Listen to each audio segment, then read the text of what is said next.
ये है मुंबई का गेटवे ऑफ इंडिया, जो कि एक टूरिस्ट प्लेस है।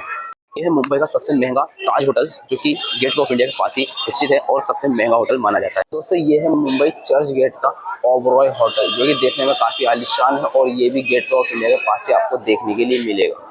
तो ये है मुंबई गेटवे ऑफ इंडिया का खूबसूरत नज़ारा। आप देख सकते हो यहाँ पर किस कदर क्राउड यहाँ पर है। सब अपनी अपनी वीडियोज या फोटोज लेने में लगे हुए हैं।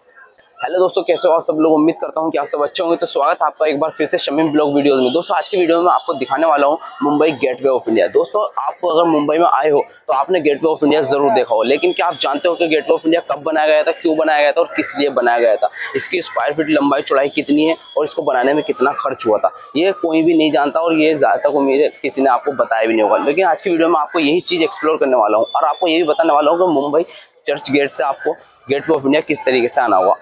आपको की जानकारी के लिए मैं बता दूं, एग्जैक्टली इसी लोकेशन पर मैं पहुंच चुका हूं, लेकिन आपको यहां पर किस तरीके से आना होगा, कैसे आना है, वो आगे चलकर हम बात करने वाले हैं। लेकिन उससे पहले हम आपको बताएंगे यहाँ की पूरी इंक्वायरी, पूरी जानकारी हम आपको देने वाले हैं। दोस्तों, अभी मैं आपको थोड़ा सा जूम करके दिखा देता हूँ, तो आपको सबसे ऊपर जो है ना कुछ लिखा हुआ दिख रहा होगा। जैसे मैं आपको पढ़ के बता दूँ, erected to commercial to India there George and Queen Mary.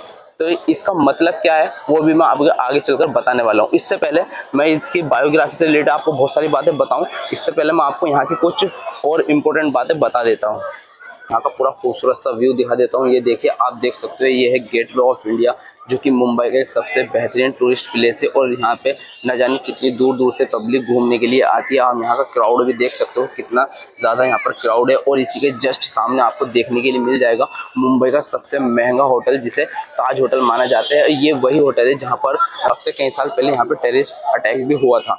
जी हाँ दोस्तों, ये यहाँ पे जो आप नया सा हिस्सा देख रहे हो, यहीं पर ही वो एक बम ब्लास्ट हुआ था और उसके बाद अभी इसको दोबारा से देखो सही से रेनोवेशन का काम कर दिया गया है। और इसी के जस्ट सामने आपको ओबरॉय होटल मिल जाएगा, जो कि मुंबई गेटवे ऑफ इंडिया का सबसे कॉस्टली होटल है। और इसी के जस्ट बाजू में आपको देखने के लिए मिलेगी छत्रपति शिवाजी महाराज जी का स्टेचू। आप देख सकते हो, घोड़े पर वो बैठे हैं तलवार लेकर। ये भी एक महान योद्धा थे दोस्तों। और इसी के आसपास का व्यू आप देख सकते हो, काफ़ी खूबसूरत नज़ारा है। और यहाँ पर आप समुद्री बोट में जाकर यहीं से एलिफेंटा वगैरह भी जा सकते हो और यहाँ से आप बोट का मज़ा भी ले सकते हो। दोस्तों, अब हम आते हैं गेटवे ऑफ इंडिया की बायोग्राफी से रिलेटेड बहुत सारी बातें बता देते हैं।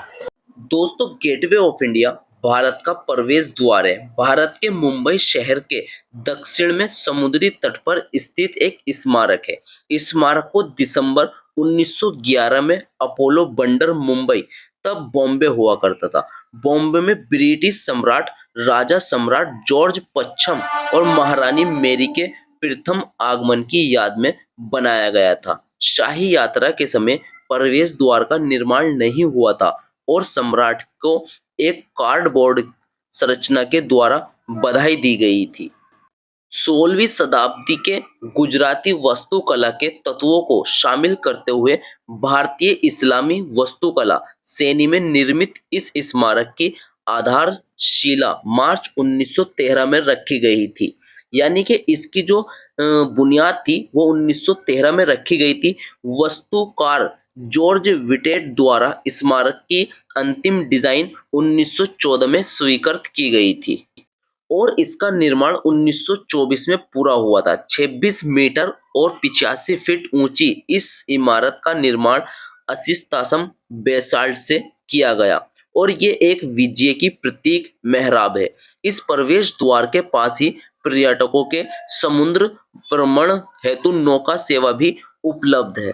गेटवे ऑफ इंडिया का निर्माण 1911 के दिल्ली दरबार से पहले 2 दिसंबर 1911 को अपोलो बंदर मुंबई में भारत के सम्राट जॉर्ज पच्छम और महारानी पत्नी मैरी ऑफ टेक के आगमन की स्मृति में किया गया था। ये किसी ब्रिटिश सम्राट की भारत की पहली यात्रा थी। हालांकि उन्हें इस स्मारक का केवल एक कार्डबोर्ड मॉडल देखने को मिला, क्योंकि निर्माण 1915 तक शुरू नहीं हुआ था। गेटवे ऑफ इंडिया की आधारशिला 31 मार्च 1913 को बॉम्बे के तत्कालीन governor sir George Sydenham clerk द्वारा रखी गई थी और गेटवे ऑफ इंडिया के लिए जॉर्ज विटेट के अंतिम डिजाइन को अगस्त 1914 में मंजूरी दी गई थी। गेटवे ऑफ इंडिया के निर्माण से पहले अपोलो बंदर स्थानीय मछली पकड़ने का स्थान हुआ करता था। 1915 और 1919 के बीच अपोलो बंदर में समुद्री दीवार के निर्माण के साथ-साथ उस भूमि को पुनः प्राप्त करने का काम जारी रहा, जिस पर गेटवे ऑफ इंडिया बनाया जाना था। इंडिया ने गेटवे ऑफ इंडिया का निर्माण कार्य शुरू किया। इसकी नींव 1920 में पूरी हुई, जबकि निर्माण 1924 में पूरा हुआ।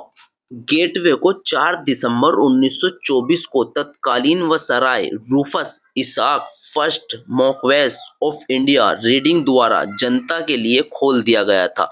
भारतीय स्वतंत्रता के बाद भारत छोड़ने वाली अंतिम ब्रिटिश सेना समरसेट लाइट इन्फैंट्री की पहली बटालियन 28 फरवरी 1948 को एक समारोह के हिस्से के रूप में ब्रिटिश राज के अंत का संकेत देते हुए 21 तोपों की सलामी के साथ गेटवे से गुजरी थी। गेटवे ऑफ इंडिया का पूरा एरिया 10 मीटर और 33 फीट है। निर्माण कार्य शुरू हुआ था 31 मार्च 1913 को। निर्माण संपन्न हुआ था 1924 को और इसका उद्घाटन किया गया था 4 दिसंबर 1924 और इसकी टोटल लागत हुई थी बनाने में 21.13 लाख। 1913 में इसको बनाना स्टार्ट किया गया था। दोस्तों अगर आप भी यहाँ पर आना चाहते हो तो आप बहुत ही आसानी से आ सकते हो। सबसे पहले आपको अपने नज़दीकी स्टेशन से लोकल ट्रेन ले लेनी है। लोकल ट्रेन का सफ़र करते हुए आपको आ जाना है चर्च गेट। चर्च गेट से आपको ईस्ट की तरफ से बाहर आना है। बाहर आने के बाद आपको 112 नंबर की बस मिल जाएगी, जिसका रेंट आपको सिर्फ 6 रुपीज़ देना होगा। लेकिन आपके पास चेंज पैसे होने चाहिए, वरना तो आपको 10 रुपये पे करने पड़ सकते हैं। या फिर आप अपनी पर्सनल टैक्सी करके भी आ सकते हो, जिसका रेंट आपको 30 से 40 रुपये देना होगा और आपको एग्जैक्टली वो इसी लोकेशन पर लाकर छोड़ देगा। और उसके बाद आप बड़ी ही आसानी से यहाँ का एंजॉय ले सकते हो। यहाँ पर आपको काफ़ी सारे फ़ोटोज़ खींचने वाले और भी काफ़ी वीडियोस बनाने वाले और भी टूरिस्ट प्लेस आप यहाँ का अच्छे से एंजॉय कर सकते हो। तो दोस्तों जैसा कि आज की वीडियो में मैंने आपको दिखाया है गेटवे ऑफ इंडिया और उसकी बायोग्राफी से रिलेटेड बहुत सारी बातें बताई है कि गेटवे ऑफ इंडिया कब बना था, क्यों बना था, किस लिए बनाया गया था, कितना खर्च हुआ था, कितने साल में बनके तैयार हुआ था, XYZ आपको सारी इंक्वायरी मैं आपको दे चुका हूँ। आप देख सकते हो एग्जैक्टली मैं इस टाइम जो है उसी लोकेशन पर खड़ा हूँ और इसी के बारे में मैंने आज आपको बता दिया है। दोस्तों अगर आप भी यहाँ पर आना चाहते हो तो बहुत ही आसानी से आप आ सकते हो।